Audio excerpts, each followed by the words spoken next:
భూ కబ్జాదారులు చెరువులు కుంటలు ఎక్కడ చిన్న స్థలం కనిపించినా అసలు వదలడమే లేదు.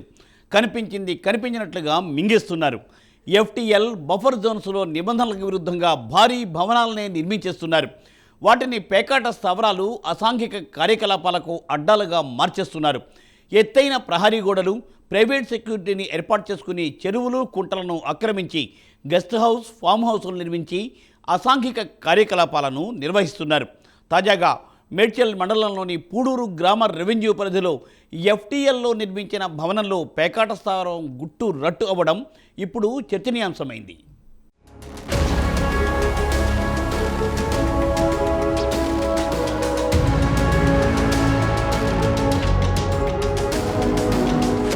పూడూరు గ్రామ రెవెన్యూ పరిధిలో ఒక వ్యక్తి ఫామ్ హౌస్ నిర్మించాడు. ఈ ఫామ్ హౌస్ శామీర్పేట పెద్ద చెరువుకు సంబంధించిన ఎఫ్టీఎల్ పరిధిలోకి వస్తుందని సమాచారం. అయితే ఈ ఫామ్ హౌస్కు ఎలాంటి అనుమతులు కూడా తీసుకోలేదని తెలుస్తోంది. కాగా ఈ ఫామ్ హౌస్లో పేకాట రాయుళ్లకు మద్యం మత్తు పదార్థాలతో పార్టీలు ఇస్తున్నట్లు ఆరోపణలు ఉన్నాయి. ఫామ్ హౌస్లో కుక్కలను కాపలాగా పెట్టి పత్తాలాటలో మునిగి తేలుతున్న బడాబాబులను పోలీసులు పట్టుకున్నారు. వారి నుంచి 4 రేంజ్ రోవర్ కార్లు, ఓ BMW, 2 ఇన్నోవా క్రిస్టా వాహనాలు సహా మొత్తం 12 వెహికల్స్, 4.50 లక్షల నగదు, భారీగా లిక్కర్ సీజ్ చేశారు. పేకాట ఆడుతూ దొరికిన వాళ్లలో వివిధ పార్టీల రాజకీయ నాయకులు, రియల్ ఎస్టేట్ వ్యాపారులు ఉన్నట్టు సమాచారం.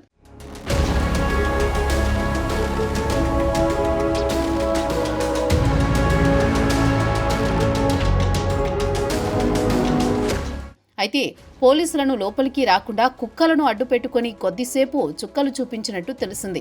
పోలీసులు సీరియస్గా వార్నింగ్ ఇవ్వడంతో ఎటకేలకు లోపలికి రానిచ్చారు. అయితే పేకాటలో బీఆర్ఎస్ పార్టీకి చెందిన ఓ ఎమ్మెల్యే సన్నిహితులు పట్టుబడ్డంతో సదరు ఎమ్మెల్యే వారిని విడిచిపెట్టాలని మేడ్చల్ పోలీసులకు అర్ధరాత్రి ఫోన్ చేసినట్టు తెలిసింది. అయితే కనీసం బడాబాబుల ఫోటోలను మీడియాకు బయట పెట్టవద్దని సదరు ఎమ్మెల్యే రిక్వెస్ట్ చేయగా పోలీసు ఉన్నతాధికారులు అందుకు సహకరించినట్టు ప్రచారం జరుగుతోంది.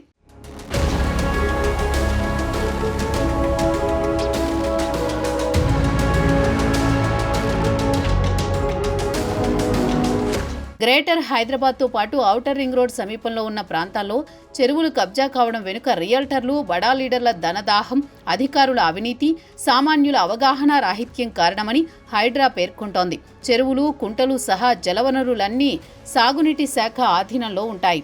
కొన్ని చోట్ల చెరువులు, కుంటలు ఎఫ్టీఎల్ బఫర్ జోన్ల పరిధిలో పట్టాభూములున్నా వాటిని పంటలు సాగుకు వినియోగించాలే తప్ప ఎలాంటి నిర్మాణాలు చేపట్టకూడదు. ఒకవేళ భారీ నిర్మాణాలు చేపట్టే బిల్డర్లు, వెంచర్లు వేసే రియల్టర్లు, పట్టాదారులు సైతం సాగునీటి శాఖ నుంచి ఎన్ఓసీ తీసుకురావాలనే రూల్ ఉంది. అయితే ఎన్ఓసీ లేకపోయినా జీహెచ్ఎంసీ, హెచ్ఎండిఏలు నిర్మాణాలకు అనుమతులు ఇచ్చేస్తున్నట్లు విమర్శలున్నాయి. కొన్ని సందర్భాల్లో ఇరిగేషన్ శాఖ నుంచి అక్రమంగా ఎన్ఓసీలు జారీ అవుతున్నాయని, భారీగా సొమ్ము చేతులు మారుతోందనే ఆరోపణలున్నాయి.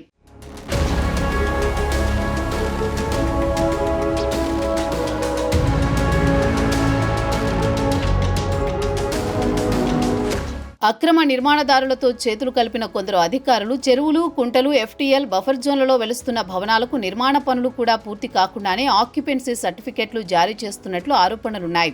నిజానికి ఏదైనా భవన నిర్మాణం పూర్తయిన తర్వాత జీహెచ్ఎంసీ అధికారులు ఆ నిర్మాణాన్ని పరిశీలించి నిబంధనలన్నీ పాటించారని నిర్ధారించుకున్న తర్వాతనే ఓసీ జారీ చేయాలి. కానీ అందుకు విరుద్ధంగా కొందరు అధికారులు కాసుల కక్కుర్తితో ముందే సర్టిఫికెట్లు జారీ చేస్తున్నారనే విమర్శలు వినిపిస్తున్నాయి. ఇలాంటి వ్యవహారాలకు సంబంధించి పలు ఫిర్యాదులు హైడ్రాకు అందుతున్నాయి. ఇప్పటికైనా హైడ్రా అక్రమ నిర్మాణాలపై కఠిన చర్యలు తీసుకుంటే అసాంఘిక కార్యకలాపాలకు అడ్డుకట్ట వేసినట్టు అవుతుందని పలువురు అభిప్రాయం వ్యక్తం చేస్తున్నారు. మరి దీనిపై హైడ్రా ఎలా రియాక్ట్ అవుతుందో వేచి చూడాలి.